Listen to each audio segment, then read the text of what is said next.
என்னுடைய சப்ஸ்கிரைபர் எல்லாருக்கும் வணக்கம். எல்லாரும் எப்படி இருக்கீங்க? எல்லாரும் நல்லா இருப்பீங்கன்னு நினைக்கிறேன். இன்னைக்கு நம்ம என்ன பதிவில் பார்க்க போகிறோம்னா, பணத்தோட அருமையும், அந்த பணம் இல்லாட்டினா நம்மளை சொந்தக்காரங்க பார்க்குற விதத்தையும் தான் நம்ம இந்த வீடியோவில் பார்க்க போகிறோம்.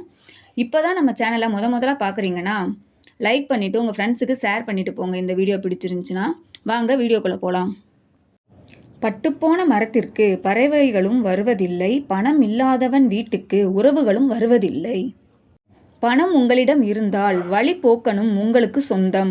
அது உங்களிடத்தில் இல்லையெனில் சொந்தத்திற்கு நீங்கள் வழிபோக்கன்.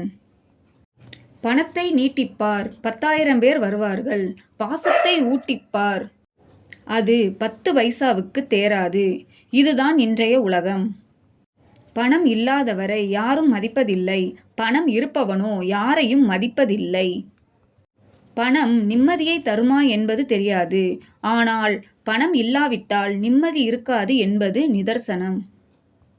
நம்ம கிட்ட எவ்வளவு நல்ல குணங்கள் இருந்தாலும் பணம் இல்லைன்னா நாய் கூட மதிக்காது.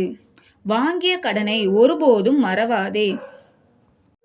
வட்டியும் முதலுமாய் திருப்பி கொடுக்காத வரை நம் தகுதி குறைந்து கொண்டே இருக்கும். இருந்தால் தூங்க விடாது, இல்லை என்றால் தூக்கம் வராது பணம். இதுதான் உங்கள் வாழ்வின் ஆயுதம். இதை செலவு செய்ய போகிறீர்களா அல்லது சேமிக்க போகிறீர்களா? அளவோடு இருக்கட்டும், செலவு அளவில்லாமல் இருக்கட்டும், மகிழ்ச்சி புரியும். மதிப்புள்ள ரூபாய் நோட்டுகள் அமைதியாக இருக்கிறது. மதிப்பில்லா சில்லறை காசுதான் அதிகம் சத்தம் ஓடுகிறது. சில மனிதர்களும் அப்படிதான். சர்க்கரை இல்லாத காப்பியை போல் பணமில்லாத வாழ்க்கையும் கசக்கத்தான் செய்கிறது.